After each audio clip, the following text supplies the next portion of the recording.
Bernard Grech, elett kap tal-Partit Nazzjonalista. Fit-tmiem l-elezzjoni tas-Sibt, l-avukat Bernard Grech kiseb 69% tal-voti tat-tesserati tal-Partit Nazzjonalista, dan meta vvotawlu 12,663 minn total ta' 18,362 votant. Adrian Delija kiseb total ta' 5,622 vot. F'din l-elezzjoni għal ħatra ta' kap tal-Partit Nazzjonalista ivvotaw 85% mill-21,499 tesserat eliġibbli, turnout qawwi immens f'elezzjoni li fiha l-Partit Nazzjonalista wera mhux biss kemm kien organizzata, iżda anke sens ta' tiġdid. Il-Konvenzjoni Ġenerali tal-Partit Nazzjonalista ingħalqet mill-President Censu Gallia wara li chairperson tal-Kummissjoni Elettorali Peter Fenech preżenta r-riżultat uffiċjali. Il-voti kienu hekk. Voti Delija Adrian 5,622.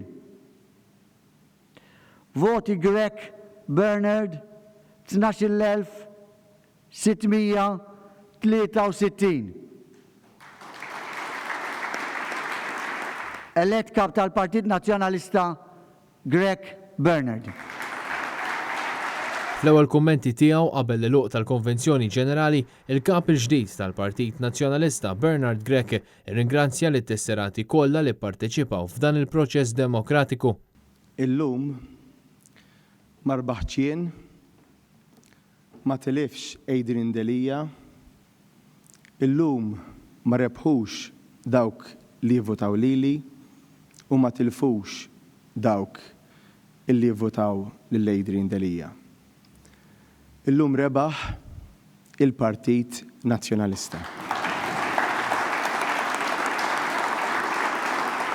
Il-kap tal-Partit Nazzjonalista ringrazzja lil dawk kollha li għenuh tul din il-kampanja b'mod speċjali lil mara u tfal tiegħu, dan qabel ma appella għall-għaqda fil-partit.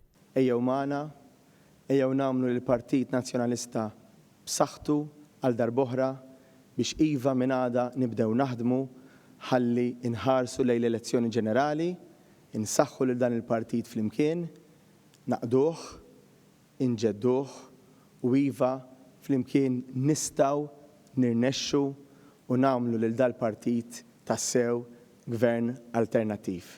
Grazzi. Bekk mill-ħadd tibda paġna ġdida l-Partit Nazzjonalista bl-avukat Bernard Grech isir id-disa' kap tal-Partit Nazzjonalista. Wara l-Konvenzjoni Ġenerali, Bernard Grech wieġeb għal numru ta' domandi tal-medja li stenniet biex kontesta tieħu l-ewwel kummenti tal-kap elett.